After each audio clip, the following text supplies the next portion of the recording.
मैं 20 साल से बीपी की गोली इनकी खा रही हूँ और मेरा बीपी एकदम 80-120 के बीच में रह रहा है। तो बोलो, ये मूर्ख है या होशियार है? लेकिन स्वयं परिवर्तन के लिए तैयार हम नहीं हैं। हम ये क्यों नहीं सोचते कि ऑयल कम करो, बंद करो, घी बंद कर दो, मिल्क प्रोडक्ट बंद कर दो, गेहूं बंद कर दो। अरे चुटकी बजाते ये शिविर में आने वाले जो बीपी शुगर के पेशेंट है ना, वो तो मरीज मरीज है ही नहीं। बाएं हाथ का खेल, जैसे चुटकी बजाई बीपी गया, शुगर गया। और तीसरा, मोटापा गया। मोटापे वाले भी झट से ठीक हो जाते हैं। ये 3 बीमारियों को हम बीमारी समझते ही नहीं है। जीवन का रंग बदलो, जीने का ढंग बदलो। ओम शांति। आज शिविर का चौथा दिन और शिविर अब अंतिम चरणों में जा रहा है और हम अपने कुछ कोर्स भी सुन भी रहे हैं, प्रैक्टिकल भी कर रहे हैं। दीदी ने बहुत सुंदर योग कमेंट्री के साथ हमारे मन को एक सुंदर शांति का सभी की अनुभव कराया और अपने निजी विचार भी बहुत शांत स्वरूप अवस्था में रखे। आहार साधना सबके लिए जरूरी है, सबके जीवन को उन्नत बनाने के लिए जरूरी है। वो चाहे गृहस्थी हो या सन्यासी जीवन हो, सबके लिए हमें ये प्रथम चरण के ऊपर तो जाना ही पड़ेगा। बहुत सुंदर तरीके से आप सभी लोग अच्छे तरीके से इन्वॉल्व होकर इस शिविर का मजा ले रहे हैं, काट नहीं रहे हैं। कोई लोग जिंदगी जीते हैं और कोई जिंदगी काटते हैं। तो हम काटने वाले नहीं, जिंदगी का मजा लेने वाले हैं। हाँ, एक चीज है कि कई बार ये जीवन शैली जब हम अपनाते हैं तो शारीरिक एवं मानसिक बदलाव जो आते हैं उनके कारण कभी हम डिस्कम्फर्ट फील करते हैं, शिविरों में भी करते हैं। शुरुआत के समय में जब मैं बहुत चूजी था और फूडी भी था भोजन के विषय में, भले बाहर का भोजन नहीं लेता था लेकिन कम से कम घर पे जो बनता था उसमें मेरी अपनी एक चॉइस होती थी। ज्यादा तेल डाल दे तो पसंद नहीं करता था, ज्यादा तीखा पसंद नहीं करता था, मीठापन पसंद करता था। इस टाइप का हर एक व्यक्ति का अपना अपना चॉइस होता है। तो उस चॉइस के अनुसार मैं भोजन 3 वक्त अच्छे तरीके से ग्रहण करता था। और जब भी सुबह का नाश्ता 8:30 बजे के बदले 8:45 भी बज जाता, तो भोजन जब नहीं मिलता है तो क्या होता है, इंसान के अंदर थोड़ा सा इरिटेशन पैदा होता है। तो 8:45 मिल गया तो भी बनाने वाले की शुक्रिया करने के बदले डांट देते थे कि भाई मुझे काम है, मैं भोजन को राह देखता रहूंगा तो मेरे काम बिखर जाएंगे। 12 बजे की थाली अगर 12:30 बजे मिले तो एक अंदर से वो हेजिटेशन होता है, चिड़चिड़ापन आता है। शाम का भोजन भी 7 बजे तो लेना ही लेना है। तो बहनों को डांटते थे कि आप घर में जो काम कर रहे हैं आप इतना भी मैनेजमेंट नहीं कर सकते जो 3 टाइम का खाना भी वक्त पर मिल जाए। तो ये मेरी अपनी एक खुद की झूठी राय थी। ये झूठी राय के ऊपर, क्योंकि जब खाना नहीं मिलेगा तब थोड़ा सा इरिटेशन तो आएगा। तो ऐसे शारीरिक एवं मानसिक बदलावों को हमें साक्षी भाव से देखना है। ज्यादा या कम जो भी भोजन मिल रहा है तो उनसे भी अपने आप को संतुलित करना है। भोजन सिर्फ पेट ही नहीं भरता लेकिन जीवन को संतुलित भी करता है। और हमारा स्लोगन है एनडीएस का कि ज्यादा खाया तो सब कुछ गवाया, कम खाया तो ज्यादा पाया।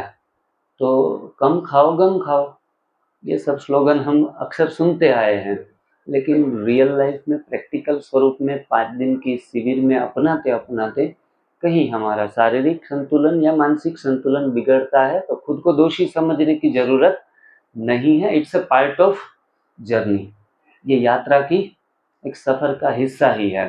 तो उस चीज को हम कुछ कोई बड़ा चढ़ा कर लेने की आवश्यकता नहीं है। एक छोटा सा आज का सेशन जोक के साथ शुरुआत करते हैं। एक बार कोई मरीज है, वो डॉक्टर के पास गया और डॉक्टर साहब को जैसे हम सभी जानते हैं कि थोड़ी सी भी आवश्यकता है, अगर आपने कोई चाइना का मोबाइल टेबल पर रख दिया तो डॉक्टर कहेगा कि बस कोई ज़्यादा ज़रूरत नहीं, एक गोली से काम चल जाएगा। उसी के बदले आईफोन रख देंगे तो बोला सर्जरी करवानी पड़ेगी। तो आपकी कैपेसिटी के अनुसार डॉक्टर आपका कोर्स आगे बढ़ाता है।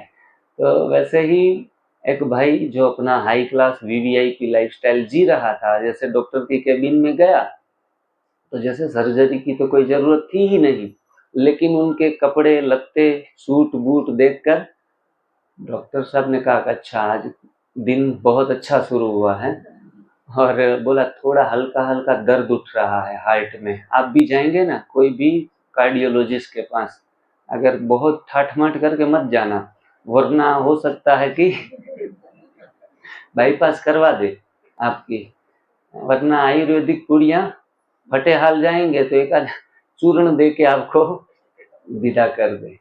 तो वैसे ही भाई साहब एकदम ठाठ माठ से गए थे, तो कहा कि हल्का हल्का दर्द नहीं है, ये तो बहुत बड़ा मैटर हो गया है, और जहाँ जहाँ मैटर बड़े होते हैं वहाँ हम खड़े होते हैं, आपका सर्जरी करवाना पड़ेगा।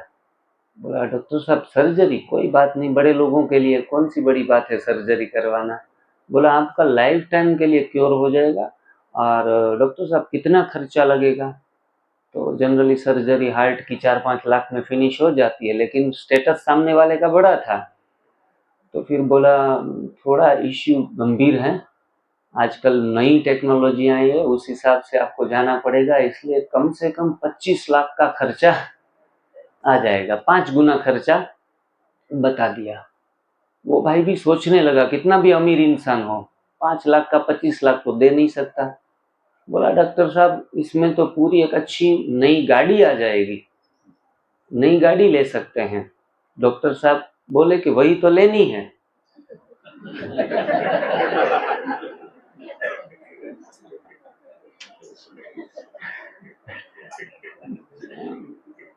इसलिए तो आपका सारा चीर फाड़, इसलिए गलती से ऐसे चुंगल में आप कभी ना फंसे।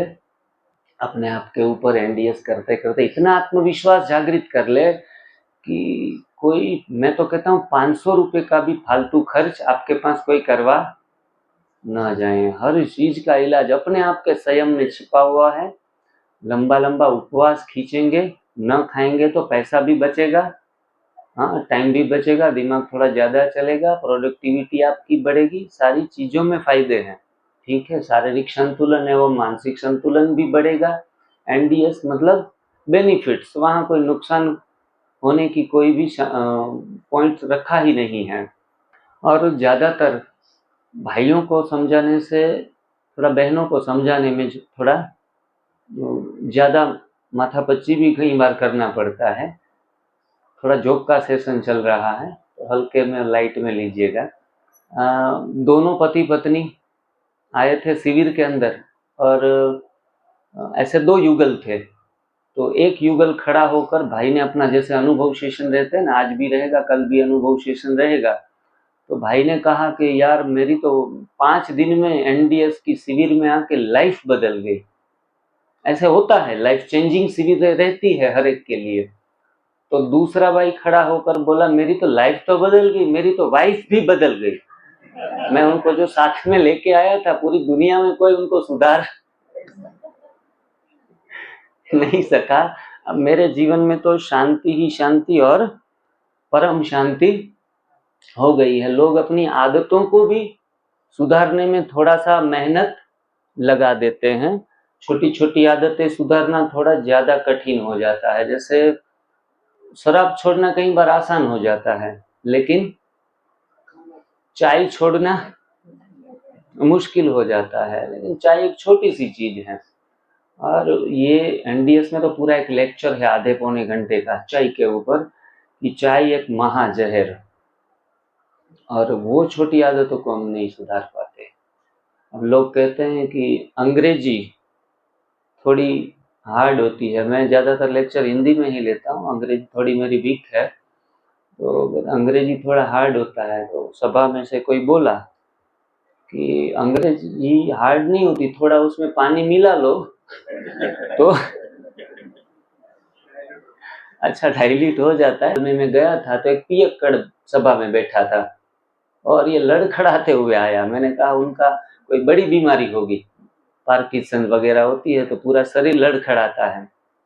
तो लड़खड़ाते हुए आया और माइक पकड़ा दी, इतना सुंदर भाषण किया, सब लोग इम्प्रेस हो गए। बोला 20 साल में पहली बार आज दारू नहीं पी है मैंने। मैंने कहा अच्छा, आज फिर भी इतना लड़खड़ा रहे हैं तो दारू पीने के बाद तो नालियों में गटर में ही पड़े रहते होंगे शायद।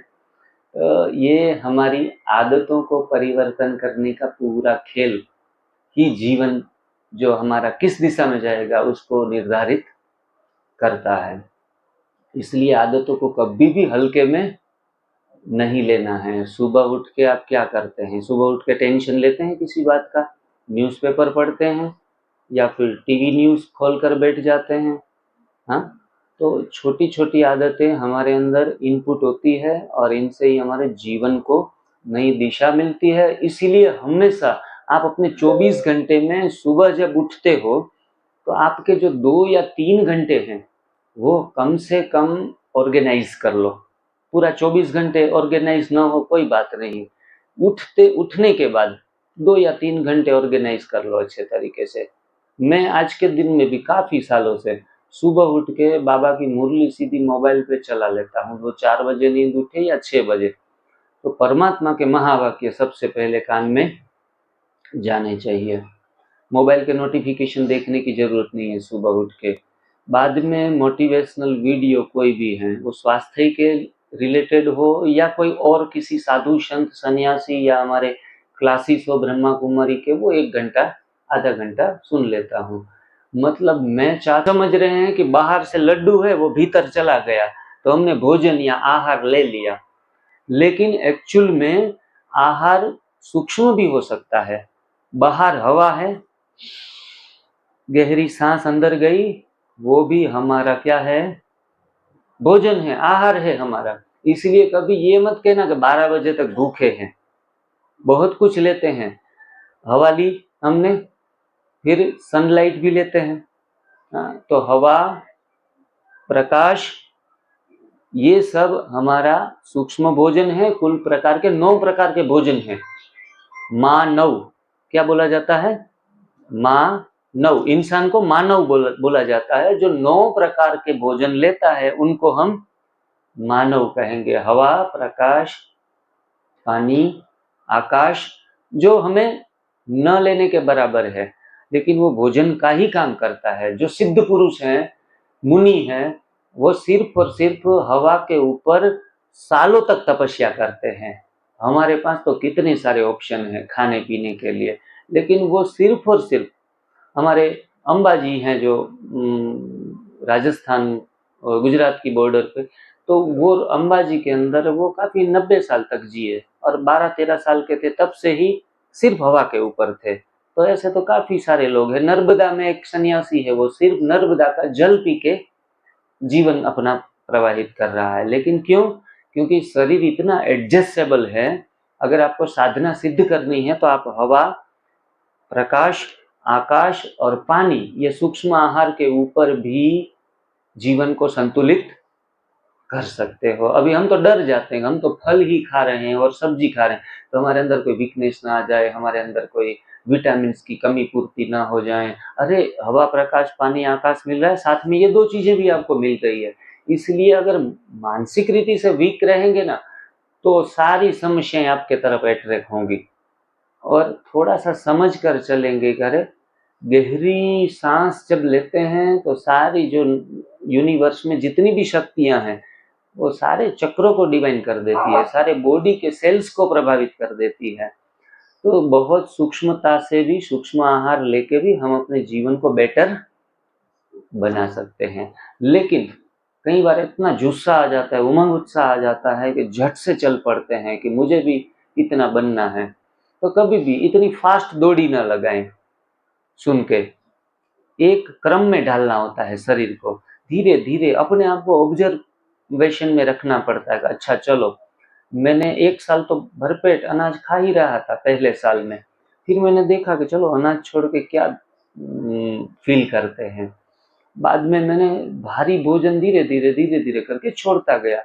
बाद में यहाँ तक यात्रा पहुँची कि सुबह का जो सेशन होता है, दोपहर में मैं जो सलाद, चटनियाँ, खजूर, अंजीर ऐसा भी डिश में लेता था कि चलो हम रोटी, सब्जी, दाल, चावल नहीं खा रहे। फिर मैंने देखा ये भी भार कर रहा है, शरीर के ऊपर बोझ डाल रहा है। फिर मैंने सिर्फ फल ही लिए दोपहर के समय, तो भी मैंने लगा ये तो हल्कापन और रहता है। तो रात तक की यात्रा मेरी, सुबह से लेकर रात तक की यात्रा में एक पानी का इस्तेमाल करता हूँ, एक जूस का इस्तेमाल करता हूँ, ग्रीन जूस, और तीसरा फल। इनके अलावा कोई भी शरीर के ऊपर बोझ मुझे अच्छा नहीं लगता, ना मुझे लेक्चर लेने अच्छे लगते हैं, ज़्यादा मैं सलाड भी खा लेता हूँ, तो जो हल्कापन जो रहता है मेंटली फिजिकली वो नहीं रहता। तो जितना सूक्ष्मता की तरफ जाए, मैं तो ये प्रयास करता हूँ कि सिर्फ और सिर्फ पानी का एक घूंट लेके शाम तक चल सकूं। लेकिन मैं कई बार प्रयास करता हूँ, लेकिन मैं फेल हो जाता हूँ, क्योंकि मैं लेक्चर लेते लेते मैं थक जाता हूँ अगर पानी ही पिया है तो अभी तक मेरी वो स्टेज नहीं बनी है, मुझे कुछ ना कुछ डालना पड़ता है। इवन एक बनाना भी डाल लेता हूँ तो फिर 1 घंटा लेक्चर लेना आसान हो जाता है। लेकिन जरूरी नहीं है बनाना डालने से हम लेक्चर ले रहे हैं, हमारी कक्षा वहां तक पहुंची नहीं है। मतलब कक्षा को कहाँ भी हद तक खींच कर हम लेके जा सकते हैं। काफी सारे साइंटिस्टों ने काफी सारी बुक्स लिखी है, उनमें से गट के बारे में काफी थीसिस लिखे गए, बुक्स लिखी गई बड़ी आंत के विषय में। तो उसमें पुराने समय से कहा जा रहा है कि gut is A second brain. आप सभी ने भी सुना होगा, गट इज ए सेकंड ब्रेन। बाद में धीरे धीरे करके लोगों को पता चला कि gut is a first brain, second brain नहीं, क्या कहेंगे, फर्स्ट ब्रेन। ये जो दिमाग है, हम जो भी मैसेज, जो भी डिसीजंस, जो भी इंट्यूशंस, वो सारी चीजें जो आती है वो हम समझते हैं कि सारा हेडक्वार्टर किधर है, इधर है, ऊपर है। आज्ञा चक्र मतलब शरीर का राजा, बोस। हमारी आत्मा भी आज्ञा चक्र में, यहाँ बहनें समझाती है कि आत्मा भ्रुकुटी के मध्य में विराजमान है। तो टोटल हमारा बॉडी का एपी सेंटर कौन सा है, हेड। ठीक है, अच्छा हेड है तो हेडेक आ नहीं सकता, और हेड बिगड़ा हुआ है तो बार बार हेडेक हो सकता है। लेकिन उनका संचालन, आपको बड़ा ताज्जुब लगेगा कि उनका पूरा संचालन गट से हो रहा है। कितना परसेंट, मुझे लगा 10-20% गट से कंट्रोल होता होगा। लेकिन मैंने जो वो पुस्तक थोड़ी पढ़ी, ज्यादातर मैं सुनता रहता हूँ, पढ़ने का थोड़ा शौक नहीं है मेरे को, तो मैंने उसका जो समरी, बुक समरी आती है ना यूट्यूब के ऊपर, बुक पढ़ना अच्छा नहीं लगता, इसलिए बुक समरी आप सुन सकते हो, पढ़ने का शौक नहीं है तो वो ऐसी बुक समरियां मैं काफी स्टडी करता रहता हूँ। उसमें वो साइंटिस्ट ने बताया कि आपकी 90% जो हेड से मैसेजेस जो भी जा रहे हैं, पूरा कंट्रोलिंग बॉडी को कर रहा है, वो सारे मैसेजेस नीचे से उठकर ऊपर जा रहे हैं, फिर ये ऑर्डर दे रहा है। कमाल की बात है। और हमने तो इतना इसका कभी भी वो ख्याल ही नहीं किया इनका। अगर आपको ब्रेन भी आगे जाके अच्छा रखना है, अपने आप को संतुलित करना है, अपने आप को मेंटल बैलेंस में रखना है, डिप्रेशन कभी भी नहीं चाहिए, एंजाइटी कभी भी नहीं चाहिए, ओवर थिंकिंग कभी भी नहीं चाहिए, तो आपको आपके गट को एकदम नीट एंड क्लीन करना पड़ेगा, हाथों को साफ करना ही पड़ेगा। और हमारे वहाँ जो मशीन्स, हाइड्रोकोलोन मशीन के नाम से जाना जाता है, हाइड्रोकोलोन थेरापी, जो आप लोग एनिमा से 1.5 लीटर 1 लीटर पानी भर के जो प्रयोग कर रहे हैं ना, हमारे पास तो इमरजेंसी पेशेंट आते हैं, उनको तो हमें 15 दिन की, तो उनके पास वेट भी नहीं होती, 5 दिन 3 दिन के लिए आते हैं कोई कोई। अब उनमें हमें 15 दिन का काम करना है, जल्दी से जल्दी, एक दिन में ही वो आराम का अनुभव करने लगे, इसलिए हम उनको मशीन पे चढ़ाते हैं। It's called a machine enema. 40 litre का पूरा जो बर्तन है उनके ऊपर लेटा देते हैं व्यक्ति को। और बाकी जिन्होंने नहीं देखा है उनको थोड़ा सा नई बात जानने को मिलेगी कि उसमें उनको हाइड्रोकोलोन मशीन का हर कोई व्यक्ति उपयोग कर सकता है। मैं तो कहता हूँ बैक टू बैक 15 दिन 20 दिन के अंदर 3 सीटिंग अगर लेते हैं, साधक भी जो एनडीएस का पक्का साधक है वो भी एक बार अनुभव करना चाहिए ये हाइड्रोकोलोन मशीन का। उसमें 40 लीटर पानी हल्का सा गुनगुना और यूवी लाइट उसमें पसार की जाती है, मतलब पूरा बैक्टीरिया फ्री हो जाता है वो पानी। और उनको एनएस पॉइंट के ऊपर जो रिफिल होती है उसमें थोड़ा सा मेडिकली सॉल्यूशंस लगा के इंसर्ट किया जाता है। थोड़ी साइज बड़ी होती है इसलिए आराम से सही तरीके से डालना होता है। ये नली से काफ़ी इनका डायमीटर ज़्यादा होता है। और डालने के बाद मशीन्स ऑन करो, पूरा कंप्यूटर में उसका ऑपरेटिंग होता है और सामने टीवी होता है। जो आपका शरीर का कचरा जितना भी बाहर निकलेगा वो आपको स्क्रीन पर दिखेगा, तो आपको पता चलेगा इतना कचरा हम लेके सालों से घूम रहे हैं। और कंटिन्यूसली आपका वो पानी बहता रहेगा अंदर शरीर के अंदर, और धीरे धीरे करके आपको साथ में प्रेशर भी लगाना है हल्का सा, जिनके कारण एक तरफ पानी अंदर जा रहा है, दूसरी तरफ आप उनको बाहर फेंक रहे हैं मल मार्ग से। तो इसमें लिक्विड फॉर्म, सॉलिड फॉर्म या गैस फॉर्म जो भी कचरा है वो बहता रहेगा। छोटा सा आप जहाँ लेटे हैं वहाँ नीचे बर्तन भी होता है, तो उससे माध्यम से बाहर कचरा फेंक देते हैं। तो इस तरीके से कंटिन्यूसली ये मशीन्स हैं। 40 मिनट में 40 लीटर पानी आपकी आंतों में जाता है। तो वो आप करेंगे 40 दिन के बाद या 15 दिन के बाद 40 लीटर यूज करते हैं। इसमें 1 सीटिंग में हो जाता है और ओनली सिंगल टाइम में आपको इतना रिलीफ मिलता है और आप इतने हल्के होकर निकलते हैं। और यदि आप 1 महीने में 15 दिन में 2 या 3 सीटिंग कर लो, रिफ्रेश, पूरा रिफ्रेश एकदम। और बाद में हम ऐसे लोगों को कहते हैं लो ये कैबेज खा लो, ये गाजर खा लो, ये बीट खा लो, वो भी सोचते हैं अरे ये तो ठोस चीज है, फिर अब अपनी आंख को गंदी, इवन कच्ची चीजों को भी उनको लगता है कि नहीं अब बर्तन को हम खराब नहीं करेंगे। 1-2 दिन तो नशा रहता है इनको साफ रखने का और वो जूस ही लेते रहते हैं, अब हम गंद नहीं करेंगे, अब बहुत गंद कर ली हमने। फिर धीरे धीरे करके कच्चा खाने पर और घर जाते हैं तो फिर से लड्डू वगैरह खा लेंगे और घर पे ये सोचते हैं कि अच्छा वो मशीन तो है ही। डिसएडवांटेज उठाते रहते हैं। और ऐसे हमारे सूरत के अंदर काफ़ी सारे मशीन हर गली मोहल्ले में लगे पड़े हैं। बड़े बड़े सेठ लोग आते हैं, खूब खाना पीना सारा खाते हैं और 15 दिन महीने में एक बार सफाई करवा लेते हैं। और खाते पीते भी एक बार जो लोग करवाते हैं ना 1-2 सीटिंग, उनके शुगर और बीपी झटके से निकल जाते हैं, झटके से, क्योंकि सारी फसाद का जड़ ही गंदगी है।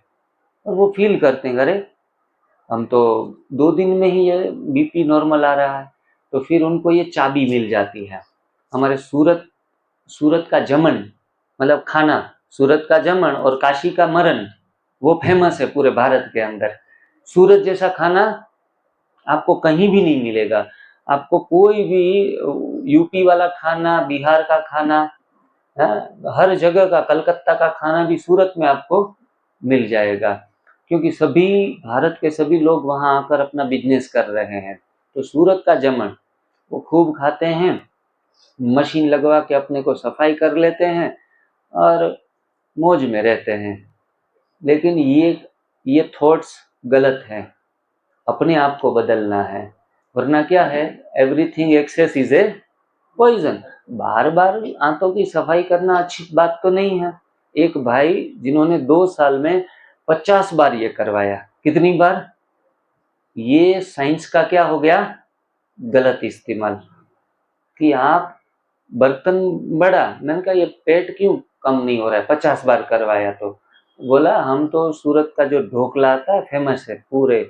मैं पहली बार जब ये वहाँ ये सारी चीज़ें शुरू करने के लिए मेरा पैर पड़ा, तो वहाँ हमारा खूब वेलकम हुआ कि अच्छा हमारे सूरत में चलो एक बढ़िया काम होने जा रहा है, और सर आज आपका पहला ही दिन है तो आपकी खातिरदारी हम सूरत के फेमस भोजन से करेंगे, और हमें गाड़ी में लेके चले गए। मैंने कहा मैं ये बोला एक सिंगल बार लेने से कौन सा आसमान फट जाएगा। मैंने कहा मैं अपने आप को सिंगल टाइम भी मौका देने के लिए तैयार नहीं हूँ, क्योंकि छेद हमेशा छोटा होता है जीवन में। आप छेद डालेंगे ना हल्का सा, 1 महीने में 1 बार चीटिंग कर सकते हैं, करो, फिर देख लो, फिर महीने में 2 बार होगा, फिर वो 2 बार भी ज्यादा नहीं है, चलो तो 2 बार से ये बढ़ सकता है, ये छेद कम नहीं होता। हाँ, एक जहाज में छोटा सा छेद ही आपको डुबो देता है। इसलिए हो सके तो अपने आप को कभी भी मौका देना नहीं है सिंगल छेद भी कोई लगा पाए। और कभी भी मैं बहनों को कहता हूँ, हमारे साथ जितने भी स्टाफ के लोग हैं, उम्र भी कम है, पेशेंट कैंसर के आते हैं, किडनी के आते हैं, तो इतनी मतलब स्टडी जो हम कर पाते हैं उतनी स्टडी का टाइम उनको रहता भी नहीं कि दूसरे लोगों को कन्विंस कर पाए या लॉजिकली समझा पाए। तो वो कहते हैं सर आप नहीं रहेंगे तो हम नहीं कर पाएंगे, सबको संभालना थोड़ा कठिन हो जाता है। मैंने कहा बिल्कुल नहीं, यहाँ से होशियारी की कोई जरूरत नहीं है। मुझे आपकी क्या जरूरत है? साधना। आप जितनी साधना ऊंची करेंगे उतना ही आपको बोलने की भी जरूरत नहीं पड़ेगी। आप पेशेंट के पास मुस्कुराओ, उनको जूस पिलाओ और बड़े प्यार से बातचीत करो। आपकी साधना के वाइब्रेशन ही उनको जीवन में परिवर्तन लाने के लिए काफी है। अपने आप को बदलना, अपनी ओरा को चेंज करना, उसी वाइब्रेशन से लोग ठीक हो जाएंगे। तो महत्व साधना का है। कहते हैं कि होशियारी हरि के पास चलती नहीं है, होशियार होने की जरूरत नहीं है, बस भोला बनो और साधना को, तीव्रता को एक कदम आगे बढ़ाते जाओ। तो इस प्रकार से साधना से बहुत सुंदर तरीके से, मैं चंडीगढ़ था 4 महीने, वहाँ सेंटर खोला था तो 4 महीने वहाँ बिजी था। सूरत का सेंटर हमारी हयाती बहन जो कल लेक्चर लिया ना 4 से 5 के बीच में, 5 से 6 के बीच में, वो बोला मैं कर पाऊंगी। मैंने कहा बिल्कुल, आपकी साधना अच्छी है, आप कर पाएंगे। और उन्होंने अकेली ने, हम पूरा स्टाफ चले गए थे चंडीगढ़ पंजाब, अब उन्होंने सिंगल हैंडेड पूरा 4 महीना चलाया। लोगों का काउंसलिंग करना, लोगों को सेटिस्फाई करना, और एडमिनिस्ट्रेशन का काम भी वो करती है। सारे लोगों के फॉर्म्स भरना, पेमेंट कलेक्ट करना, वो सारा निपटा के फिर उनका रूम सर्विस देना। रूम सर्विस में भी अकेली चद्दर बिछा कर आ जाएगी, पानी भर देगी, फैन एसी चालू है या नहीं, वो सारा कंप्लीट करके सीधी किचन में चली जाएगी, सीधा मिक्सर में जूस बनाने लगेगी, रेसिपियां बनाने लगेगी। और रात को फिर से वही शाम के टाइम 6:30 से 7:30 बजे रेकी हीलिंग देगी, मेडिटेशन करवाएगी। तो मतलब all in one man army 4 महीने चलाया और बहुत अच्छे तरीके से चलाया, बहुत अच्छे तरीके से। और जब कई बार स्टाफ आ जाता है ना, तो हर एक दिमाग अलग अलग काम करता है। बोला मैं ये नहीं करूंगी, थोड़ा लेट हो जाता है, आगे पीछे, तो वो कई बार कहती सर मैं अकेली थी तब अच्छी थी।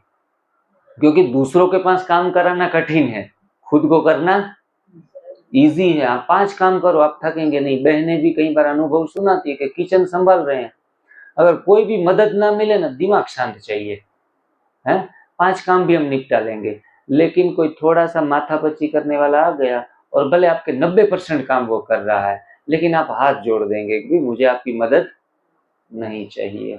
इसीलिए वो ज्यादा मैंगो होती है, उसमें एक सड़ा हुआ आम आ जाता है ना, तो भी वो अच्छे आम 99 होते हुए भी उनको नहीं सुधार पाएंगे, लेकिन वो सड़ा हुआ अपने आसपास के 5-6 आम को खराब कर देता है। तो इसलिए संगत हमारी भी अच्छी रखनी चाहिए, अच्छे लोग हैं उनकी संगति में ही रहना है। इसलिए कहेंगे कि एक तो संगत बदलो और दूसरी पंगत। संगत और पंगत, क्या चेंज हो जाएगा इनसे? जीवन की रंगत। क्या हो जाएगा? जीवन की रंगत बदल जाएगी। अगर रंगत बदलनी है तो संगत बदलो और पंगत बदलो। तो पंगत माना जो भोजन में साथ में खाने के लिए लोगों को बिठाते हैं, पंगत में बिठाते हैं, एक लाइन इधर करो, एक लाइन इधर बैठो, उनको पंगत बोलते हैं। तो ये 2 चीजें बदलने की जरूरत है। भोजन परिवर्तन से ही हमारा स्वास्थ्य परिवर्तन होगा।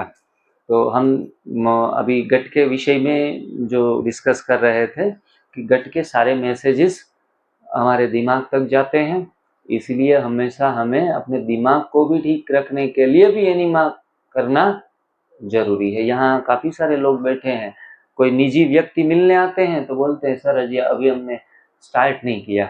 ऐसे लोग यहाँ 5-7 हैं।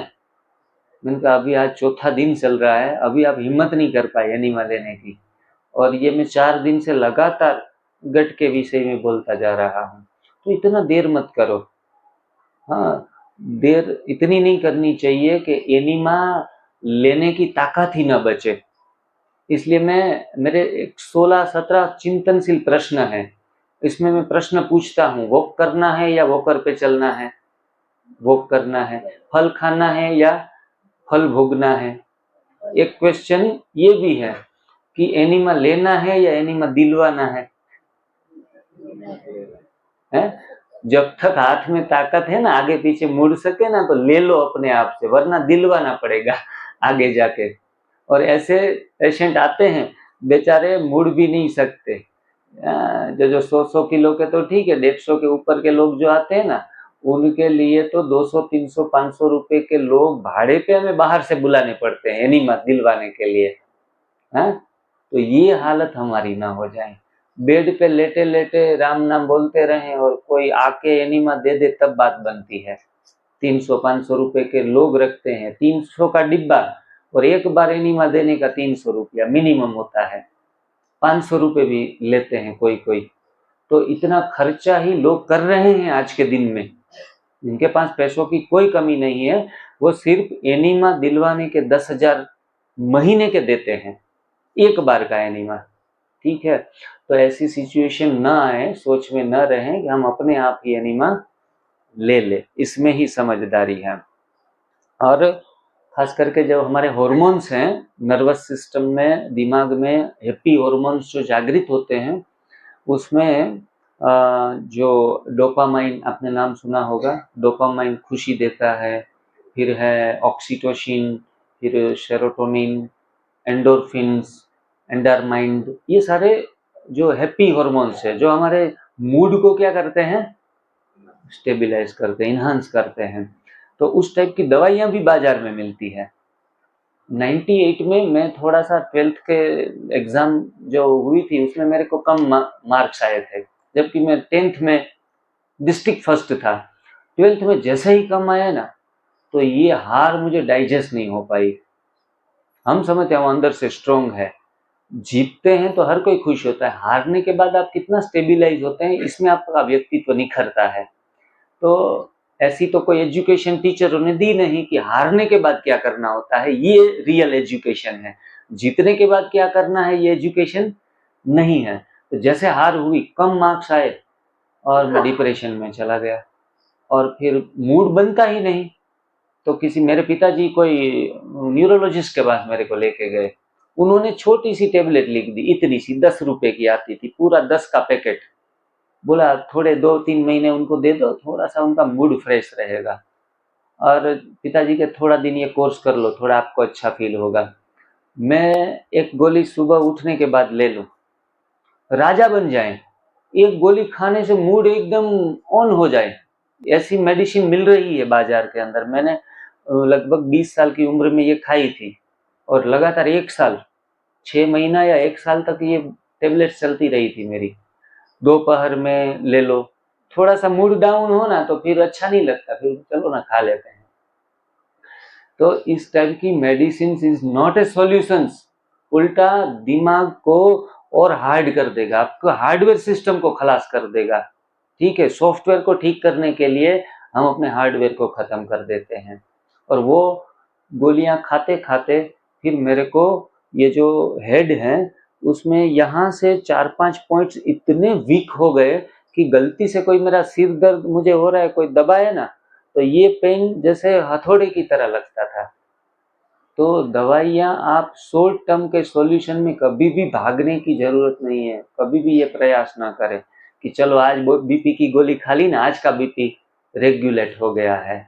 ये सरासर मूर्खता है।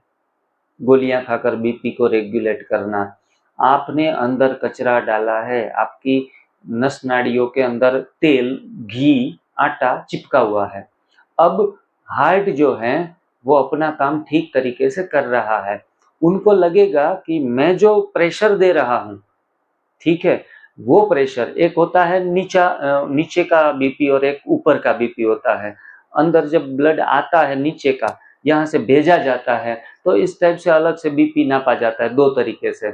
अब आपके शरीर में पूरा कचरा फैला हुआ है, चिकनाहट फैली हुई है, तो शरीर स्मार्ट है, उनको खून लास्ट सेल्स तक पहुंचाना है, और आपने तो जाम कर दिया है, ब्लॉक कर दिया है। अब आपको बॉडी सर्वाइव करने का प्रयास करेगा। क्या करेगा? देखो, बहुत एकदम सूक्ष्म साइंस है, आप समझ लो। अब बॉडी आपको सर्वाइव करने के लिए लड़ रहा है कि आप सर्वाइव करो, लास्ट सेल तक ऑक्सीजन को पहुंचाओ, खून को पहुंचाओ। ब्लड के अंदर ऑक्सीजन भी होता है। अब हार्ट है वो बेचारा थोड़ा और जोर से काम करेगा कि मैं अपना प्रेशर बढ़ा दूं। जनरली क्या होता है, 2 मंजिला पानी पहुंचाना है, और अगर 3 मंजिला पानी पहुंचाना है तो आप मोटर को क्या करेंगे, कैपेसिटी को बढ़ा दें। आप थोड़ी गलती कर रहे हैं, आपको ऊपर तक पानी 7वीं मंजिल तक पहुंचाना है, तो बड़ी मोटर बड़ा प्रेशर जनरेट हो जाता है। इसीलिए शरीर भी मोटर एक ही है, लेकिन वो बेचारा प्रयास कर रहा है कि मैं ज्यादा थोड़ा प्रेशर लगा दूं ना, तो अंत तक खून पहुंच जाए। मतलब ये जो प्रेशर बढ़ रहा है वो अच्छा है, आपके शरीर के लिए अच्छा है, शरीर को सर्वाइव करने के लिए, लेकिन हम उनको बुरा समझ लेते हैं। हम कहते हैं गोली खा के उसको 120 के आसपास पहुंचा दो। अब जो आप 120 के आसपास पहुंचा रहे हो, इनसे आपका खून लास्ट सेल तक नहीं जा रहा, उस प्रेशर से जाना ही नहीं है 120 के प्रेशर से। और हम समझते हैं, मेंटली रिलैक्स हो जाते हैं कि 120 है, मेंटली फायदा मिलता है आपको, लेकिन आप अपने शरीर के साथ गलती कर रहे हो, सबसे बड़ी गलती कर रहे हो। धीरे धीरे करके, जरूरी नहीं है कि जो बीपी की गोली नहीं खा रहा है उनको हार्ट स्ट्रोक, ब्रेन स्ट्रोक आ रहे हैं। मैं कहता हूं जितने भी लोग बीपी की गोलियां खा रहे हैं उनको भी ब्रेन स्ट्रोक भी आया है और हार्ट स्ट्रोक भी आया है। मतलब आप खतरे से बाहर नहीं हो गोली खाते खाते। हो सकता है गोली न खाने से 2 साल और भी जी सकते हो, 2 साल ये खतरों से बच सकते हो। तो गोली खाना समझदारी नहीं, वो चाहे शुगर की भी हो, शुगर भी यही काम करता है, वो नेचुरल इंसुलिन को डिस्टर्ब भी करता है। आपको तो नंबर चाहिए, हमें क्या चाहिए? नंबर चाहिए। हमारा दिमाग सारा वो सारे नंबरों के बीच में फंसा पड़ा है, इसलिए डॉक्टर नंबर दे देता है, आप खुश हो जाते हो कि चलो ये डॉक्टर की गोली लागू हो गई। हमारे बहन की सास वो हमें बताती थी कि मेरे को ये डॉक्टर की दवाई लागू पड़ गई, बहुत अच्छा डॉक्टर है। मैंने कहा चलो कौन है वो डॉक्टर? तो डॉक्टर का नाम बताया, उनके एक आध बार विजिट करने गए थे। बोला आपको इतने उसके ऊपर इतना फेथ क्यों है? बोला मैं 20 साल से बीपी की गोली इनकी खा रही हूँ, और मेरा बीपी एकदम 80-120 के बीच में रह रहा है। तो बोलो ये मूर्ख है या होशियार है? जो डॉक्टर आपको 20 साल से दवाइयाँ खिला रहा है और आप खुश हुए जा रहे हो, लेकिन स्वयं परिवर्तन के लिए तैयार हम नहीं हैं। हम ये क्यों नहीं सोचते कि ऑयल कम करो, बंद करो, घी बंद कर दो, मिल्क प्रोडक्ट बंद कर दो, गेहूं बंद कर दो। अरे चुटकी बजाते, ये शिविर में आने वाले जो बीपी शुगर के पेशेंट है ना, वो तो मरीज मरीज है ही नहीं। बाएं हाथ का खेल, जैसे चुटकी बजाई बीपी गया, शुगर गया। और तीसरा मोटापा गया।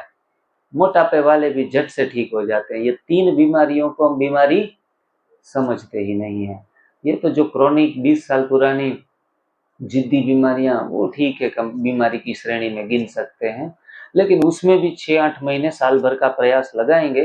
कोलेस्टेरॉल भी चुटकी बजा दे जाता है। लोग तो कोलेस्टेरॉल का हुआ बना के रखे हैं, बाप रे कोलेस्टेरॉल आ गया कल जाके खाना खराब हो जाएगा, जीवन खराब हो जाएगा। मेरा एक दोस्त अभी 30 साल की उम्र में एक्सपायर्ड हो गया कोलेस्टेरॉल की वजह से, और मैंने उनका अच्छे से सीटिंग 2 बार किया था। लेकिन अनिल जी कहते हैं जैसे कि घर की मुर्गी दाल बराबर। घर के लोग जो जिनके साथ 35 साल से रह रहे हैं, अब वो कैसे मानेगा कि भाई आप जो कह रहे हो लेकिन मैं शौकीन हूँ, शराब भी पीता था और खाने में तो कोई हद छोड़ता नहीं था। तीखा, खट्टा, मीठा, ऑयली सब कुछ, क्योंकि पैसे बहुत थे और पैसे वाले को थोड़ा मोड़ना थोड़ा कठिन भी हो जाता है।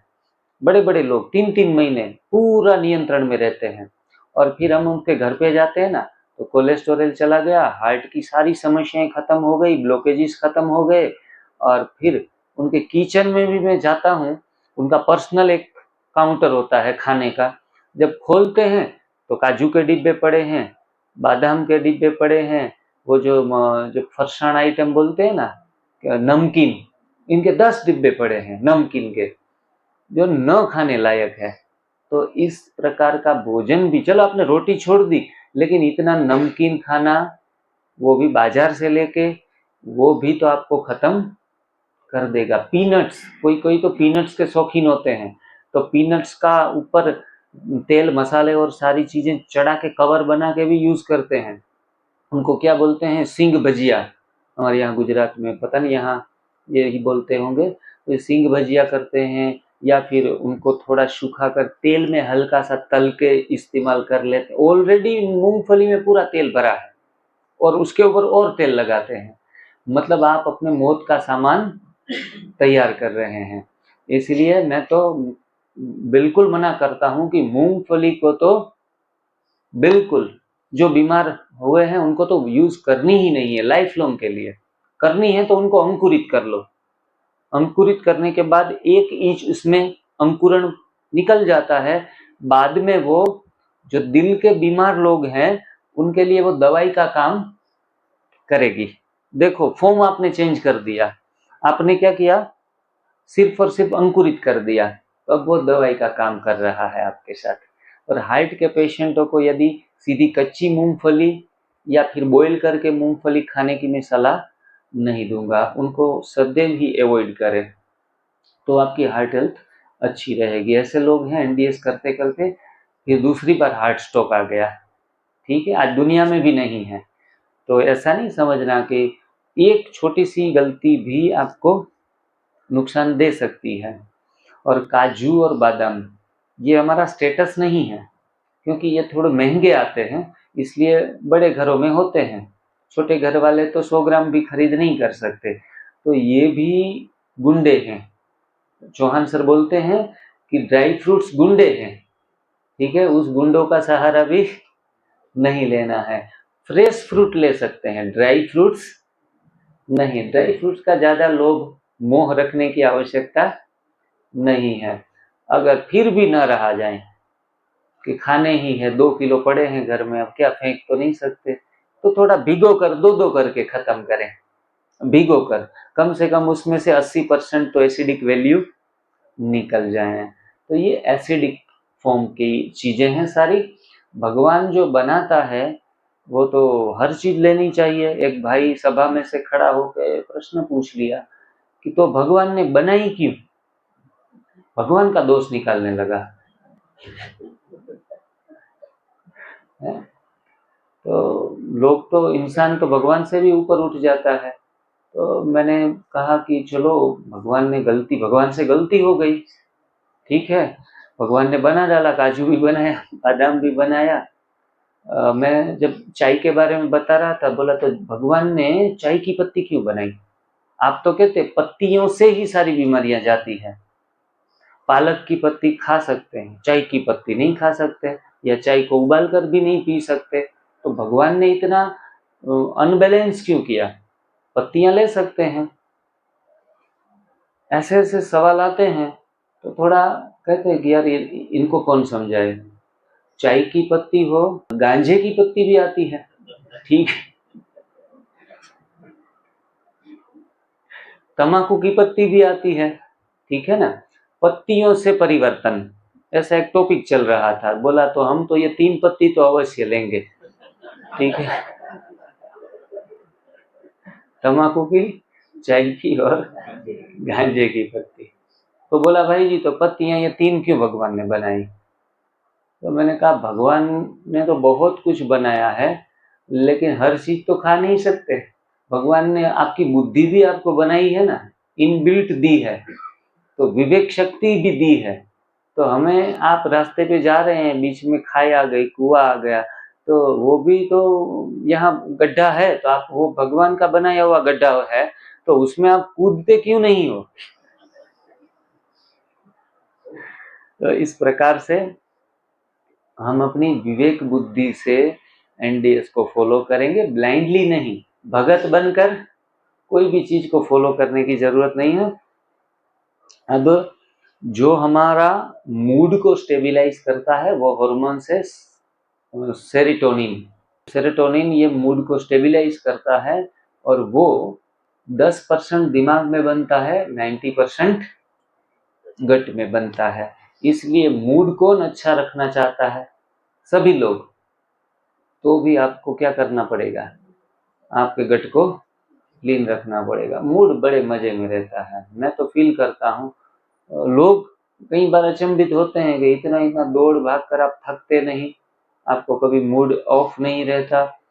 तो मैं कहता हूँ कि मैं तो ऑलरेडी नेचुरली ही अपना मूड तो एकदम स्टेबलाइज रहता है, क्योंकि आंतें क्लीन है, अंदर ऊपर डालने वाली चीजें भी गंदी ना करने वाली चीजें डालता हूँ, तो इनके कारण आप सदैव ही एकदम बढ़िया रहेंगे। दूसरा जो है ऑक्सीटोसिन। ऑक्सीटोसिन भी वही सारा प्रोड्यूस करता है, गट में भी होता है, और वो आपको हमेशा लवफुल रखेगा, ऑक्सीटोसिन। ठीक है, तो किसी से नफरत, बैर, घृणा कभी नहीं आएगी। हर एक आत्मा का अपना अपना पार्ट है, बाबा ने सुनाया। तो जो भी ड्रामा में हो रहा है कल्याणकारी हो रहा है, तो ज्ञान अंदर अविरत बहता रहता है। किसी के दोष देखकर घिन आती है, किसी के अच्छी बातें सुनकर प्यार आता है, ये हर व्यक्ति के अंदर नेचुरली होता है। तो दोनों तरफ इक्वली आपका फ्लो रहे, अच्छे लोगों के और बुरे लोगों के प्रति। बुरा बुरा इसलिए है कि अंदर से कोई शुद्धिकरण नहीं है, बस शुद्धिकरण करने की जरूरत है, चाबी लगाने की जरूरत है, ताला खुल जाएगा अपने आप ही। और ये सब योग से खुलता है। संयोग होना भी जरूरी है, भाग्योदय होना भी जरूरी है। पुण्य कर्मों का जब संचित कर्म अच्छे हैं और उनका भाग्योदय हो रहा है, तो शिविर में जुड़ जाते हैं, अच्छे लोगों के साथ कनेक्ट हो जाते हैं, और अपने जीवन को हम परिवर्तन कर लेते हैं। और एक लैक्टोबैसिलस सेरेट्यूटरी, मेरे को तो नाम भी याद रखना थोड़ा कठिन हो जाता है, उस टाइप के जो बैक्टीरिया हैं जो गट हेल्थ को बहुत अच्छा बना देते हैं। और कई बार आजकल ऐसी पथी थेरापियां आ चुकी है जो क्या करती है, उस बैक्टीरिया को बाहर से इंजेक्ट कर देती है। आंतों में डॉक्टर लोग क्या करते हैं, इंजेक्ट कर देते हैं। मानो कि एक व्यक्ति है जो उनका मूड एकदम बढ़िया अच्छा रहता है, वो हेल्दी है, परफेक्ट चल रहा है। तो आजकल हमारे पास यूएसए से एक पेशेंट आया था, अपने पूरे परिवार को लेके। अपनी बेटी को स्क्रीजोफेनिया था, साइकोलॉजिकली तकलीफें थी। बोला इसमें हम आपके पास 1 महीना रहेंगे, एक मास हम और अलग ट्रीटमेंट लेने जा रहे हैं। तो लोग ही हमें नई नई बातें सिखाते रहते हैं। मैंने कहा कौन सी ट्रीटमेंट लेने जा रहे हैं? बोला ये जो बैक्टीरिया है ना, लैक्टोबैसिलस सेरेट्यूरी, और ये ऑक्सीटोसिन, सेरोटोनिन सब कुछ अच्छा बने ना, इसीलिए एक थेरापी है जिसमें क्या होता है कि जो लोग बहुत खुश रहते हैं, बहुत उसका हेल्थ बढ़िया से बढ़िया है, उनके जो मल का सैंपल जो होता है, वो मल के सैंपल को इंजेक्ट करके उनके वेस्ट को इनकी आंतों में डाला जाता है। ऐसी थेरापी है। आपको जान के भी थोड़ा लगेगा अरे यार कहाँ कहाँ लोग क्या क्या प्रयास कर रहे हैं। तो दूसरों का कचरा, जो मूड बिल्कुल खलास है, दिमाग से फेल हो गए हैं, डिप्रेशन, एंजाइटी फील करें, तो इस प्रकार का भी करके डॉक्टर लोग प्रयास कर रहे हैं कि कुछ उसमें वो बैक्टीरिया चले जाएं, खुशी वाले, हैप्पी हार्मोन्स वाले, और उनका मूड क्लिक हो जाए। ठीक है, बाहर से भेजी हुई चीज लंबे समय तक रहती, शरीर संभालता ही नहीं है। दूसरों का कचरा क्यों संभालेगा, अपना ही कचरा संभल नहीं रहा है। अब लोग क्या करते हैं, ब्लड कम हो गया, ब्लड बोतल चढ़ा देंगे, 2 दिन के लिए आपका हीमोग्लोबिन ऊपर रहेगा। आफ्टर 1 मंथ खुद का है वो ही साथ में आता है। और एनडीएस कभी भी डिपेंडेंसी नहीं सिखाता। आप खुद ही पालक खाओ, आयरन का भंडार है। पालक, कैसी भी खून की मात्रा नीचे गिर गई है, पालक तो यूं चबा लो, ग्रीन जूस बनाने की भी जरूरत नहीं है। पालक की पत्तियां खाते रहो, खून की मात्रा चुटकी में बढ़ जाएगी। 6 हीमोग्लोबिन वाले। एक माताजी का ऑपरेशन करना था, उनकी गर्भाशय की जो थैली थी वो निकालनी थी, जबकि उनका हीमोग्लोबिन 6 आके रुक गया था, तो डॉक्टर भी हाथ नहीं लगा रहे थे कि इसमें हम ऑपरेशन नहीं कर पाएंगे। और इतनी हद तक वो परेशान थी, तो बेचारी बहुत बोला अब मैं मर जाऊंगी। मैंने कहा बहन जी आप ग्रीन जूस पी लो, भले ऑपरेशन करवाओ, अपने जो भी करना है एलोपैथी में करवाओ। ये लगभग 15-20 दिन पिए होंगे ग्रीन जूस, और कुछ डॉक्टर के जो भी इलाज कर रहे थे हीमोग्लोबिन बढ़ाने के लिए, तो वो कुछ काम में नहीं आ रहे थे। जैसे ही लगभग 1 महीना ज़्यादा से ज़्यादा पिया होगा, और दूसरे महीने उनका ऑपरेशन करवा के वो सारी समस्याओं को रिमूव कर दिया, तो तब उनका हीमोग्लोबिन था 11.2, जो 6 से सीधा जंप करके 11.2 आ गया। मतलब डॉक्टर को ये सेफ जोन लगा कि चलो कम तो है, अभी भी कम है, बहनों के अंदर कम से कम 13 हीमोग्लोबिन तो होना ही चाहिए, ठीक है। तो ये 11.2 भी चलेगा, हम अपना काम कर लेंगे। एक आध बोतल भी साथ में चढ़ा दी, एक बोतल चढ़ा दी और काम शुरू कर दिया। और जैसे ही उनको एनडीएस से प्यार हो गया कि भाई ये तो हमारा काम बन गया, हर कोई चीज हमें मदद करती है तो हमें उनसे लगाव हो जाता है।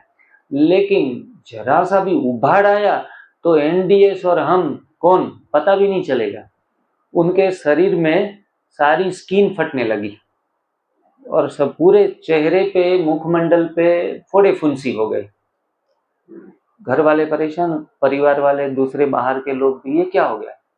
मैंने उनका जब चेहरा देखा तो मुझे भी थोड़ा नया लगा कि अरे इतना स्किन इरिटेशन तो मैंने देखे हैं, छोटे छोटे स्किन इरिटेशन, उनको थोड़ा ज्यादा आया था। तो फिर पेट के ऊपर बड़े बड़े चक्के हो गए। तो ये सारी उभाड़ ऐसे भी कई लोगों को आते हैं जो एनडीएस का नाम लेने के लिए तैयार नहीं होते। वो खुद की गलती ढूंढेंगे नहीं कि जो अंदर पड़ा था वो बाहर आया है। गंदगी अंदर रिस्टोर पड़ी थी सेल के अंदर, वो बाहर आ रही। आप खुश हो जाओ कि जब तक अंदर पड़ा था दुश्मन नहीं पहचान पाते, बाहर आया तो पता चला है। कोई कोई लोग बड़े प्यार से बर्ताव करते हैं लेकिन अचानक से गुस्सा कर देते हैं, संबंध खराब कर देते हैं। अरे अचानक क्या हो गया? अचानक कुछ नहीं हुआ, उसके अंदर ये पड़ा था, सालों से पड़ा था, वो बाहर आया है। तो ठीक है, एक बार लड़ाई झगड़ा करने के बाद फिर दोनों के दिमाग शांत हो जाते हैं कि चलो जो भी अंदर पड़ा था ना बोल दिया, अब सॉरी, मैं माफी मांगता हूँ। वहां से रिलेशन अच्छे होना शुरू हो जाते हैं। पति पत्नी के झगड़े में भी ऐसा एक बार दो शब्द बोल दिए ना, भाई तू भी बोल दे मैं भी बोल दूं, और फिर हाथ में हाथ लेके चलने लगे। तो इस तरीके से एनडीएस के उभाड़ कोई भी आए, ऐसे परेशानी करने वाले भी अचानक से आ जाएं, तो शहर गली मोहल्ले में लड्डू बांटने हैं, खजूर के लड्डू, वो नहीं, ठीक है। खुशी खुशी बच्चों को खुश करना है। चॉकलेट के बदले एनडीएस की आइसक्रीम भी बनती है, बढ़िया बनाकर बच्चों को खिला सकते हैं। 10-20 प्रकार की आइसक्रीम बहनें बनाती है सेंटर के ऊपर अलग अलग। मतलब एनडीएस मतलब छोड़ना नहीं है, एक पटरी से दूसरी पटरी पर जाना है। पानी पूरी भी बहुत बढ़िया, आपने भी खाई, हमारे वहां भी थोड़ी और एडवांस में बनाते हैं एनडीएस की पानी पूरी, इतनी फेमस हो गई। एक दिन मैं बैठा था, मैंने कहा बहनें जो है ना, एक बहन वेट लॉस करने के लिए आई थी, तो वो बोली भाई जी ये रोटियां छोड़ना, दाल चावल छोड़ना मेरे से लंबा नहीं खींच पाऊंगी मैं। तो मैं उनके विषय में थोड़ा सोच रहा था कि इस बहन को वजन भी कम करना है, मैं कुछ ऐसी रेसिपी सोचूं जो उनको अच्छी लगे। तो मेरे सोचने में बहनों को बोला कि देखो वजन आलू भी बढ़ाता है, आलू का इस्तेमाल पानी पूरी में हमें नहीं करना है, कच्चा आलू थोड़ा थोड़ा टुकड़े कर दो, इसमें आलू भी आ जाएगा। कच्चे आलू से, कच्चा आलू मतलब मेडिसिन है, यूरिक एसिड खत्म करेगा, घुटनों का दर्द, कमर का दर्द, जहां भी यूरिक एसिड फंसा है कच्चा आलू काम करेगा। कच्चे आलू का जूस भी पी सकते हैं। मैंने कहा पानी पूरी में कच्चा आलू छोटे टुकड़े करना, मतलब हर एक को पसंद आए, बड़े टुकड़े अच्छे नहीं लगते। छोटा टुकड़ा, चने को अंकुरित कर दिया, उनको पीस लिया, ऐसे मसाले मैंने उनको थोड़े आइडिया दिए कि भाई ऐसे ऐसे करके आप मसाले बनाओ। किसी को बॉईल नहीं करना है, न एक बूंद ऑयल डालनी है। सारे गाजर को बारीक काट लिया, बीट को बारीक काट लिया, मूंग को, अंकुरित मूंग का इस्तेमाल कर लिया, बढ़िया सा मसाला बन गया। और उसमें मीठापन लाने के लिए थोड़ा सा हल्का सा खजूर को भी बारीक काट के मिक्स कर दिया। पानी पूरी में तो मीठा, खट्टा, तीखा सब टेस्ट चाहिए। उसके मकाई के दाने, मक्के के दाने, जो फ्रेश मक्के मिलते हैं दाने, भुट्टा, उसको भी थोड़ा मिक्स कर दिया। जितना बोला उनसे और अधिक बेहतर तरीके से, बहनों का तो काम ही है मसाले बनाना, और इतना सुंदर मसाला बन गया। मैंने कहा चलो हमारा काम हो गया। एक बहन बॉम्बे से आई थी, पानी पूरी वाले की पत्नी थी वो, ठीक है। तो बेचारी आर्थराइटिस इतना था कि उठ पाना, खड़े हो पाना, हाथ ऐसे ही रहते थे। तो मैंने कहा माता जी पानी पूरी का थोड़ा कंसेप्ट हम सोच रहे हैं। बोला पानी पूरी मुझे बहुत अच्छा आता है। वो पीते पीते ही हाथ ऐसे हो गए थे, ठीक है। मसाले, मेरे पति का पानी पूरी का बिजनेस है, लेकिन गलत चीजों को गलत फॉर्मेशन में बनाने से बीमारियां आ सकती है। तो मैंने कहा पानी पूरी का पानी मुझे आइडिया दो। उसने बहुत अच्छा आइडिया दिया। उसमें से मुझे जितना चाहिए था एनडीएस के हिसाब से वो लिया। हयाती बहन, बीना बहन को बोल दिया, उसने बहुत सुंदर एक नंबर पानी पूरी का पानी बना दिया। और वो भी बोलती मेरे को 10 प्रकार के पानी बनाने आते हैं। तो बहनों को बोला थोड़ा थोड़ा सीखते रहो इनके पास। पानी पूरी बन गई फर्स्ट क्लास। और जो पूड़ियाँ आती हैं वो भी जो फराड़ी पूड़ी आती है बाजार में, मशीन से बनी हुई, जिसमें गेहूं नहीं होता, मैदा नहीं होता, आलू की भी मिलती है ये पूड़ियाँ। और वो पूड़ियाँ ले ली। बोला इसको थोड़ा फुलाने के लिए तो तेल वेल लगाना पड़ेगा। मैंने कहा बाजार से एयर फ्रायर लेके आ गए। एयर फ्रायर में आप रखेंगे। अब रेसिपी के विषय में चले गए तो सीधा ही, बहनों को कितनी इंटरेस्ट से सुन रही है। तो पानी पूरी का आप भी घर जाके पूरा प्रयोग कर सकते हैं जिनको वेट लॉस करना है। और पानी पूरी जैसे एयर फ्राई में रखी, फट से फूल जाते कि मैं बस यही काम है हमारा। और फुला दी बिना ऑयल के, और उसमें गड्ढा करके सारा मसाला भर दिया, 2-3 प्रकार के पानी ऐड कर दिए और मेरे को टेस्ट करवाने के लिए दी।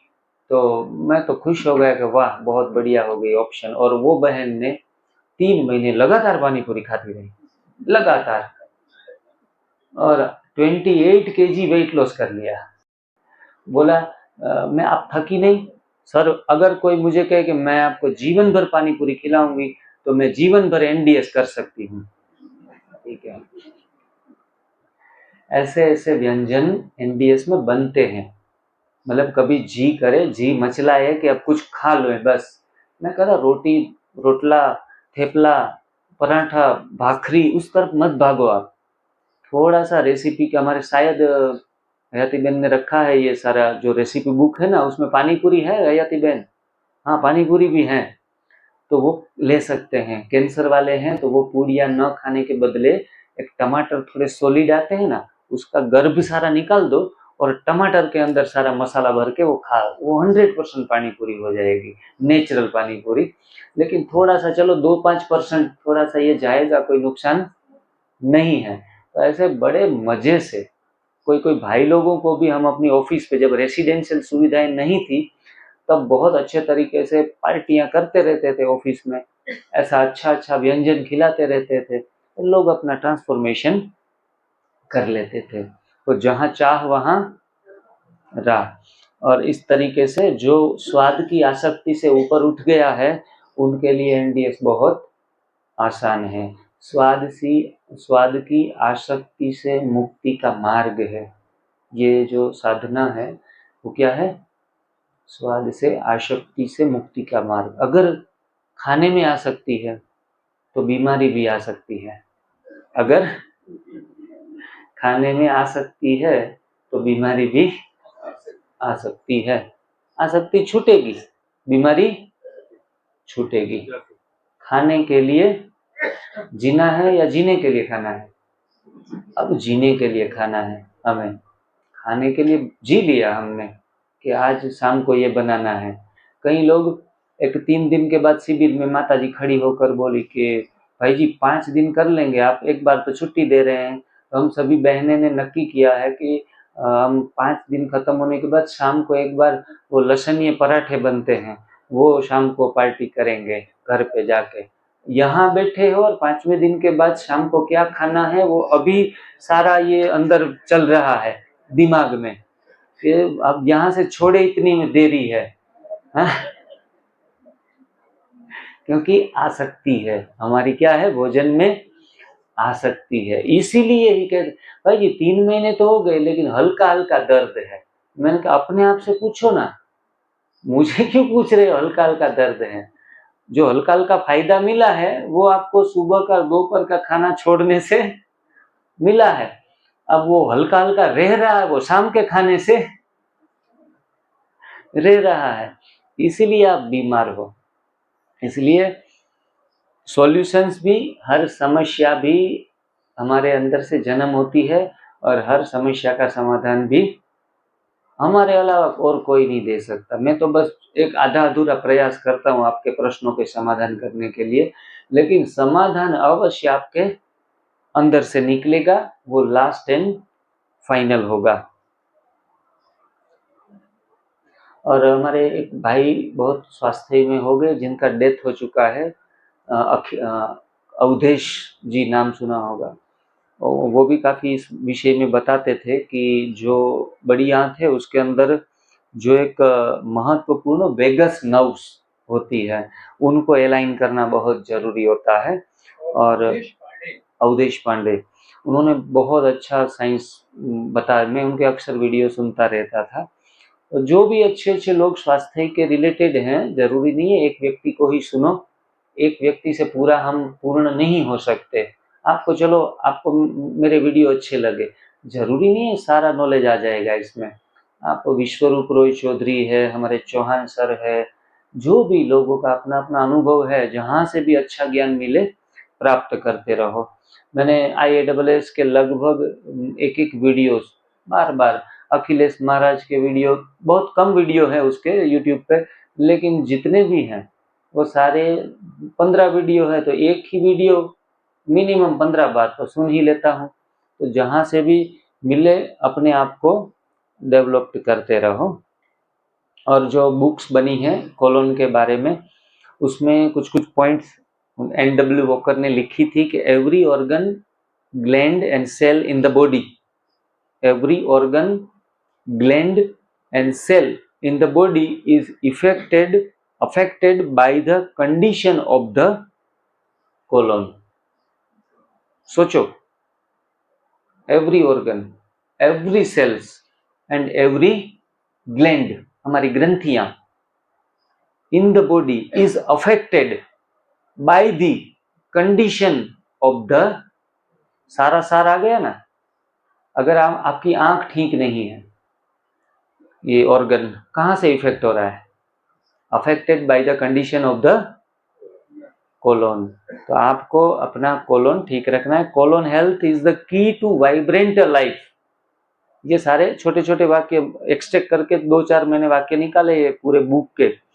आपकी लाइफ को वाइब्रेंट करना है तो आपके कोलोन को आपको साफ रखना पड़ेगा। और एक सुंदर वाक्य है, ए man who neglects his colon. ज्यादातर लोग अपनी कोलोन को निग्लेक्ट करते हैं, हार्ट का ध्यान रखेंगे, किडनी का ध्यान रखेंगे, लेकिन कोलोन को निग्लेक्ट करेंगे। A man who neglects his colon is indeed a man in a trouble.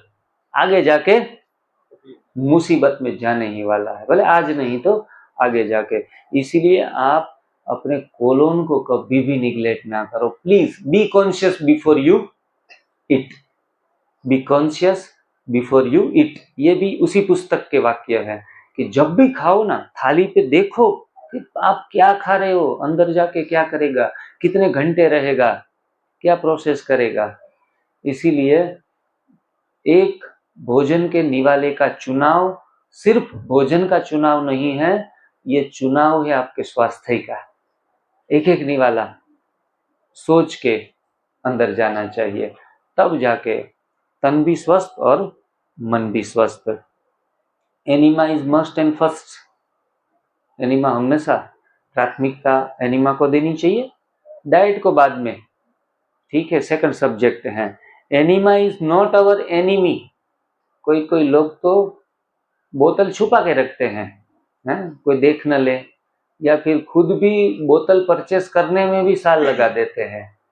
तो एनिमा इज नॉट अवर, दुश्मन नहीं है, क्या है वो, इट इज अवर फ्रेंड, इनसे बढ़िया दोस्त और कोई नहीं है। एक भाई को बहुत फायदा मिला, अपने सबसे प्यारे चहीते दोस्त की शादी में गया, तो भाई दोस्त को और भाभी जी को दोनों को एनीमा गिफ्ट करके आ गया। ठीक है, फर्स्ट क्लास पैकिंग किया था, जब खोला तो बोला ये तो मजाक किया है, शायद मजाक किया होगा, हम थोड़े बीमार लोग हैं।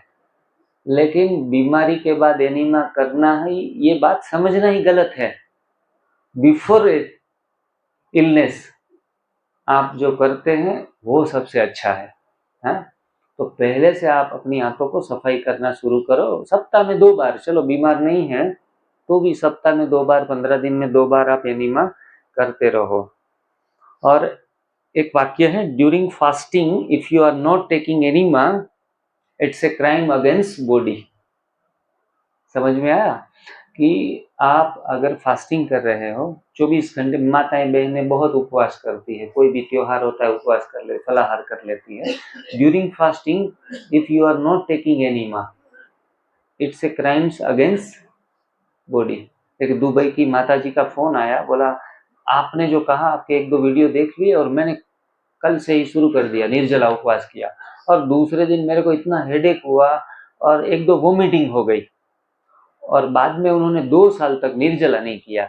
कोई कहे ना भूखे रहो, तो डर जाती थी, क्योंकि एक बार का गलत अनुभव जो हो गया ना, इनके कारण फिर लोग डरते रहेंगे, क्योंकि it's a crimes against body. आप उपवास करो तब तो जरूर ही एनीमा का प्रयोग करो। A health outside starts from the inside. बाहर की जो हेल्थ जो दिख रही है ना, वो स्टार्ट कहाँ से हुई है, मेरी आपकी, स्टार्ट फ्रॉम द इनसाइड, अंदर से साफ होगी। Keep your body clean from inside. आपकी बॉडी को हमेशा क्लीन करना है, तो बाहर के विषय में मत सोचो। एक गाय या भैंस सालों तक नहाने के बगैर भी स्वस्थ रहती है, जब मॉनसून होता है तब भी नहाती है, बाहर निकलती है तो, पशुओं। और हम 365 दिन में कोई 500 बार नहाता है, फिर भी बीमार है। तो हमेशा keep your body in the inside. आप अंदर की तरफ से सफाई करने का सोचो, बाहर की सफाई में बहुत ध्यान। ब्रश करते हैं सुबह उठ के, ऐसे करके अपनी ब्रेथ जब चेक करते हैं, पता चलता है कि थोड़ी बदबू है। बदबू तब तक रहेगी जब तक पका हुआ खाना है। जिन लोगों का 3 महीने 6 महीने का बंद हो जाता है पका हुआ, बाद में आप फील करेंगे एनीमा लेते लेते, फिर आपकी सुबह की ब्रेथ आपको वही फ्रेशनेस फील कराएगी। और कई बार बाथरूम में जाओ, विदाउट ब्रश आप बाहर निकल जाते हो, याद ही नहीं आता। ब्रश की याद कब आएगी, जब ब्रेथ बिगड़ी हुई है। और जब आपकी ब्रेथ में कोई एहसास ही नहीं है बिगड़ने का, तो फिर आपको ब्रश की भी याद नहीं आती है, नहाने की भी याद कई बार नहीं आती। 2-5 साल आप कच्चा खाते खाते आपका पसीना जो है, उनके अंदर भी बैड स्मेल नहीं रहती, और फिर वो कैसा हो जाता है, बच्चों वाला। छोटा बच्चा 6 मास का है, माता की गोदी में लेटा हुआ है, और आप उनको प्यार करते हो, थोड़ा अपने नज़दीक लेके आते हो, तो हल्की हल्की जो स्मेल आती है, भले उन्होंने बच्चे को नहलाया नहीं है 2-3 दिन से, दूध की स्मेल आ रही है, फिर भी आपको वो स्मेल अच्छी महसूस होगी। मतलब पसीना भी हल्का सा उनको हुआ है तो अच्छा महसूस होगा।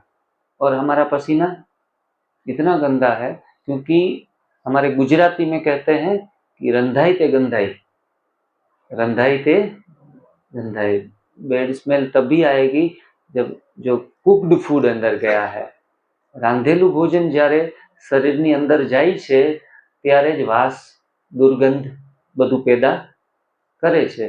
માટે ક્યારે પણ રાંધેલા ભોજનનો મોહ ન રાખો। જેટલું રાંધેલું ઓછું થાય એટલું જ આપણા શરીરમાંથી દુર્ગંધ આવતી બંધ થઈ જાય। જ્યાં જ્યાં ગેસના બાટલા ત્યાં ત્યાં રોગના ખાટલા। समझ में आया? ये मराठी लोगों को समझ में आया? क्या समझ में आया? हाँ क्या? જ્યાં જ્યાં ગેસના બાટલા ત્યાં ત્યાં રોગના ખાટલા। जिस घर में गैस के सिलेंडर हैं वहां रोगों की खटियां है ही है। बिना रोग के घर रह ही नहीं सकता। सिलेंडर जहां है वहां छोटे छोटे रोग तो आते ही रहेंगे। इसलिए अगर मैं तो भगवान से प्रार्थना करता हूं कि पूरा एलपीजी पूरी दुनिया से खत्म हो जाए, ठीक है।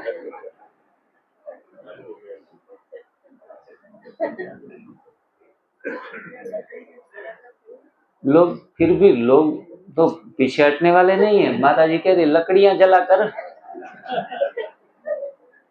भोजन बना लेंगे। एक बहन जो समझने के लिए आई थी, अनिल जी, मैंने उनको कहा कि आग नहीं लगनी चाहिए भोजन को, आग मत लगाओ वरना स्वास्थ्य में आग लगेगी आपको।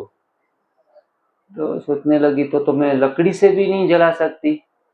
तो फिर उन्होंने क्या किया कि आग नहीं लगाई, सोलार के अंदर दाल चावल बना लिए। सोलार का यूज करके भी लोग बना लेते हैं। मैंने कहा आग मतलब जलाना ही नहीं, जो सूर्य की एनर्जी भी है 40 डिग्री 35 डिग्री हमारे लिए ठीक है, उनसे अधिक तो कंसंट्रेशन करके सोलार वो 80-90 डिग्री कर देता है। वही टेम्परेचर से भी भोजन पकाना नहीं है। उसमें चलो जितना आग से जलता है उससे थोड़ी कम जहर होता है, लेकिन ये भी हमारे लिए सोलार का ऑप्शन भी अच्छा नहीं है। और हम जो न्यू डाइट सिस्टम से लोगों के अंदर जो क्रांति ला रहे हैं, स्वास्थ्य परिवर्तन कर रहे हैं, उनके लिए यही एक सेंटेंस है कि we are making health generate by cleansing, colon cleansing. Colon cleansing के बाद सभी के जीवन में स्वास्थ्य का उजाला हो रहा है। Colon means colony of bacteria, bacteria की कॉलोनी है, 200-400 करोड़ बैक्टीरिया हैं। अगर कोई कोलोन करते करते कहें कि अच्छे अच्छे बैक्टीरिया निकल गए, नो वरी, आप जो भी कच्चा भोजन खाते हैं फिर से रीजेन्युएट हो जाएंगे। प्रीबायोटिक एंड प्रोबायोटिक ये दो प्रकार का है।